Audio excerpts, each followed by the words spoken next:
no, umiiwas sa mga tanong. At ito pa, no, Pratinela kapag daw si VP Sara. gusto nating tanungin, parang Si Lisa Marcos ang Pratinela. hindi uma-attend doon sa ano, no. Kaya talagang, Madam Chair, Galit na galit, ininja ni VP siguro Sara. later on, kung ano yung, later on na lang po, Madam Chair, yung Sure aking lang. magiging pasya, no, dito sa magiging budget at Di nila bibigyan ng budget recommendation sa yan, budget feeling ng ko. Subukan lang. OBP. Baka 1,000 pasensya pesos na lang po bigay ang niya. taong bayan, binoykot tayo ng Vice President. Himbyern lang. Salamat, Kong Franz. Hindi ko sa katakalain na Marcoleta. inisisipon si VP You're Sara. now recognized. Himbyern na sila. Salamat po, Madam Chair. Yan. Margaret. Yung hindi po pagdating ng ating pangalawang Pangulo ngayon, Kampihan mo ang ko. suspecha ko po ay dahil sa nangyari na mga pagtatanong nung nakaraan. Yon. Pagdinig. Mismo. I have heard the volume and the barrage of questions asked by members of this committee. to the Very Vice good. President. Kong Marcoleta, very good. Despite the fact, Madam Chair, I heard her several times saying, I forgo the opportunity of defending the OBP budget for 2025 by question and answer Ay, mabuti ka And I kampi leave si it Kong to the House of Marcoleta. Boto na natin yan Representatives. for senator. to decide on such proposal as presented. That was the template of an answer given by the Office of the Vice President. Madam Chair, napilitan po akong mag-raise ng parliamentary inquiry. I think I have earned this. If I Tagapagtanggol ni VP Sara. survive my term up to next year, I would have survived also, or I would have completed 18 years in this institution. And in this length of time, I have observed Yan. a Namumuli ka kasi. tradition.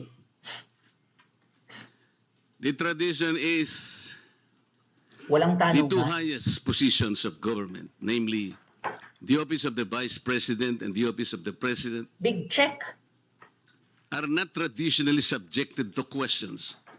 I have observed In this your for a long faces. time. For so long a time. Sorry naman. May I In your faces, mga buhaya refresh the dyan. memory of the Except members Kong of this Marcoleta.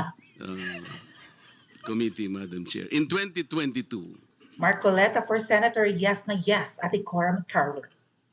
the minority leader, Honorable Libanan, citing courtesy to the office of the Diba? Vice President, took only about 13 minutes to What? move for the termination of the budget of the 30 Vice minutes. President. Very good. And after that, the majority leader seconded the motion. That was 2022. Palpal kay Madam Kong Chair. Marcoleta, mga In buhayang kasama niya. 2023, no less than the presidential son, our own senior Ayun na, deputy audio? majority leader, the Honorable Sandro Marcos, stood up and invoked the long-honored tradition of according courtesy to the OBP, the Office of the Vice President. And in the same manner, he moved for the termination of the Office of the Budget, the consideration of the budget of the Office of the President. Okay na po ba ang Vice audio President. natin? I also recall, Madam Chair, that it was terminated.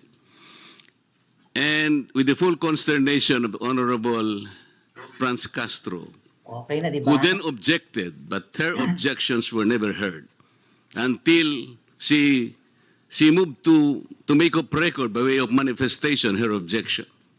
But the committee collectively said, you can no longer do that because there was already a termination of the hearing. Yeah. This is the time-honored tradition, Madam Chair.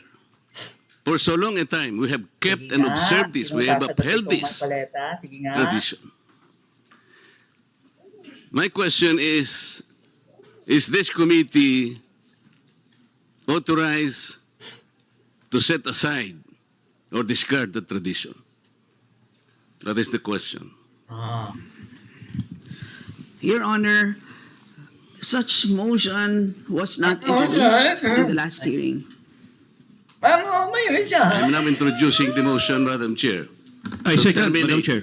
To terminate the consideration of the budget of the Vice President. May second na Madam Chair. motion, di ba?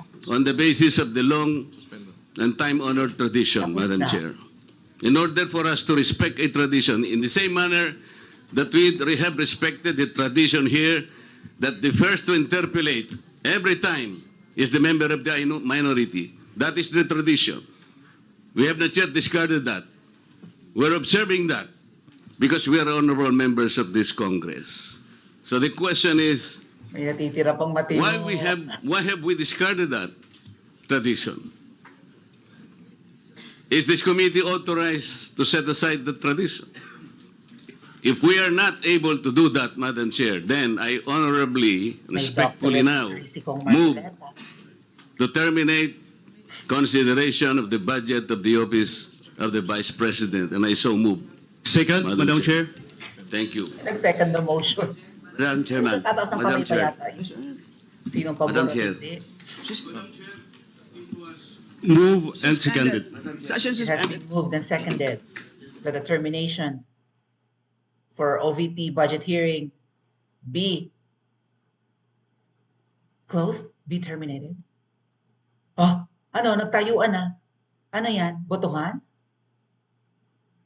Ano? Punta sa panig ni Stella Kimbong hinihika na ang nag-o-object? Anong ganap nila? Tapos na? Sayang ang preparation ni Franz Castro. Gustong-gusto niyang sabunin. Pati imbir na din kanina si Arlene Brosas ba yun, ng Gabriela? O ano? Lagot kayo kay Tamba pag hindi, lagot sila kay Tamba. Nagtayuan na.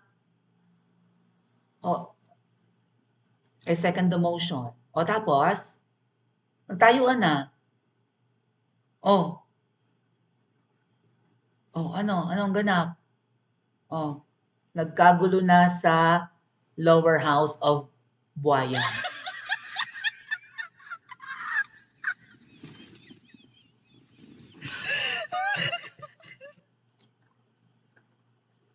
Wala silang wala sa pagkasabungan si VP Sara Oy kay dili man nagsipot ang atong Vice President.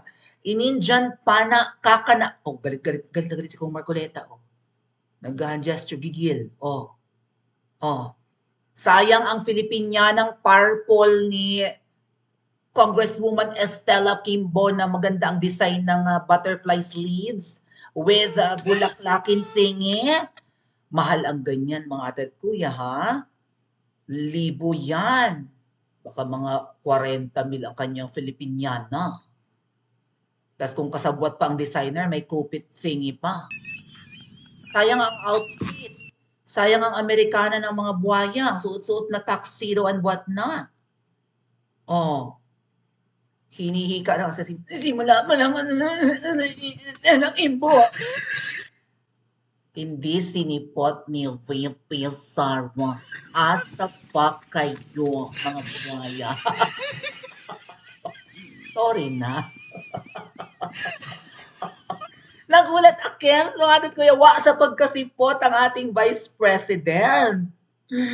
Wala silang magigisa. Hindi na ito ini-expect na.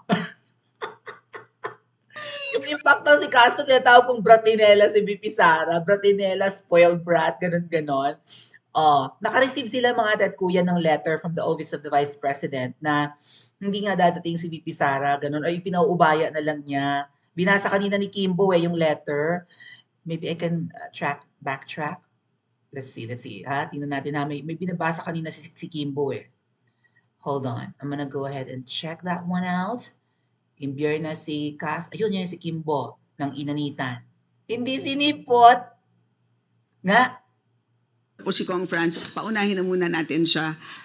So Kong Franz, please proceed. Puro sila And na then po I will yung- recognize you after. Na-imbyer na si Kakasunod, madam Medyo nauna lang po siya ng mention to the body that we are joined by resource persons from the Commission on Audit as well as from the Ganda ng outfit niya, di ba? Nasayang lang ang outfit. Teka lang. address to the Speaker. Yan. Dear Speaker Romualdez, the Office of the Vice President has submitted all necessary documentation to the House of Representatives Committee on Appropriations, including a detailed presentation on the proposed budget for fiscal year 2025. I have also articulated my position on the issues outlined in my opening statement during the previous hearing on 27 August 2024. We defer entirely to the discretion and judgment of the committee regarding our budget proposal for the coming year.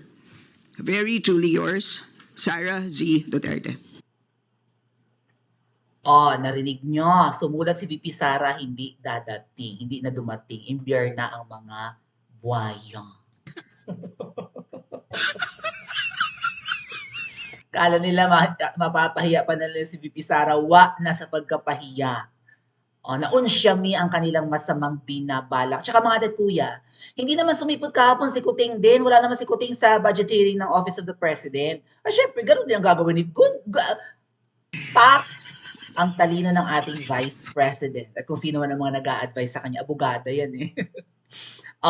Ngayon, hindi lang yun isa siya sa dalawang, 'di ba, mataas na public servant sa Pilipinas. Kundi siya nga yung highest voted by far Ang alam ko, ang 32 million ay first time lang na-achieve sa election history ng Philippines.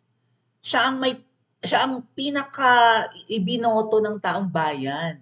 So bakit yung courtesy na ini-insist kanina ni Kong Marcoleta na wag na ninyong gisahin, wag nang pahabain pa as a courtesy to the two highest leaders of the land. Wala namang walang ganyang mga nakaraang budget hearing ng dalawang pinakamatataas na politiko ng Pilipinas na ginigisa-gisa pa. At saka ang usapan dun mga kuya, ang pag-uusapan lang yung budget last year na i-compare sa budget this year para sa budget next year. So 2023 na comparison ng budget para sa pinopropose para sa susunod na taon. Ay ang kinukumparahan yung 2022 pa, ginigisa yung confidential funds sa 125 million na inubos daw within 11 days. Hindi na nga dapat yun pinag-uusapan. At yun po ay naman, di ba, may hearing pa yun sa korte. I think sa Supreme Court na nga. So, sub judice kasi mga kuya kapag ongoing ang hearing ng isang kaso or what, hindi dapat pinag-uusapan outside the court kasi pwede kang parusahan ng korte, baka hindi maging pabor sa'yo yung desisyon kasi sub judice, labas nga ng judiciary. Yung pagngangangal mo, hindi mo dapat dinidisclose in public yung mga updates ng kaso. Si Lenny Lugaw, BFF Lenny ko lang naman ang pasaway noon di ba yung patungkol sa kaso nga ng recount ni Kuting? Si Kuting hindi umiimik noon sa recount protest niya nung panahon ni Tatay Digong kasi bawal ng pag-usapan outside the court. Si Lugaw lang ang pasaway noon, hindi naman napaparusahan kasi nga mukhang maraming kaalyado sa Korte Suprema. So hindi binabanggit ni VP Sara kung anong dapat mapag-usapan din sa kanyang yung ongoing na hearing or whatever doon sa kanyang 125 billion confidential funds. Besides, hindi naman si VP Sara lang din ang managot doon kung illegal man yun or meron man silang ginawang pangungurakot and whatnot. Galing yun kay kay Kuting. Feeling ko nga yun ay trap, di ba? Parang na-trap nun si VP Sara Mukhang gagamitin talaga sa kanya kaya medyo parang humingi si VP Sara ng confidential funds sa opisina ni Kuting noong mga June pa or July or babagong upo si Kuting kasi nga wala naman yatang confidential funds ang office ni Lugaw noon na si VP Sara na yung humalili. So humingi si VP Sara, mga ganyan yan, kauupo pa lang nila ni Kuting pero December na binigay. At mga December 19 ba yon? Mga ganun yun 11 days na lang ang natitira, tapos na yung fiscal year. So, walang choice si VP Sara, kundi ubusin yung budget, i-allocate ka agad or ilaan agad sa kung saan mang proyekto ng OVP para hindi masayang at makahingi pa next year sa 2023, nung sumunod na taon, hindi naman na binigyan. Hindi na pinilit ni VP Sara. Ngayong taon, wala rin siyang confidential funds. So, wala sa nire-request ni VP Sara para sa 2025 or next year ang confidential funds. So, bakit ginigisa-gisa pa rin yun? Even yung mga pag-uusap about DepEd, hindi naman na sekretary ng DepEd si VP Sara. at budget ng OVP ang kanyang inilalakad ngayon. O, kaya si VP Sara bilang abogado at nakakaintindi sa processes, di supla sila nung mga nakaraang, yung unang hearing. Na paulit-ulit ang sagot ni VP Sara na umiinit na nga rin ang ulo dahil ang bobobo naman ng mga nagtatanong at pinopolitika lang siya. First time kasing nangyari. O ngayon, wala kayong nag-isa. Kumusta kayo mga buhaya? Sayang ang lipstick, sayang ang make-up, sayang ang magandang patadyon, ha? Sayang ang mamahaling outfit, nagpulbo baga, ha? Nagpabango, nag-prepare ng script, na sa pagkagisa si VP Sara. In your dream. Kung si Kuting mailap sa media, kung saan ang dahilan naman ay nagtatago si VP Sara, hindi ganun. Mailap dahil siya ay rockstar na totoo. Kahit saan pumunta si VP Sara, mag-ikot-ikot kahit walang bit-bit na ayuda at 5 kilo bugas! 5,000 pesos! Kahit wala siyang bit-bit na ganyan, pinagkakaguluhan ng tsaong bayan. Agree ba kayo mga adat kuya? Like, comment po sa comment section at mag-like and subscribe din po kayo.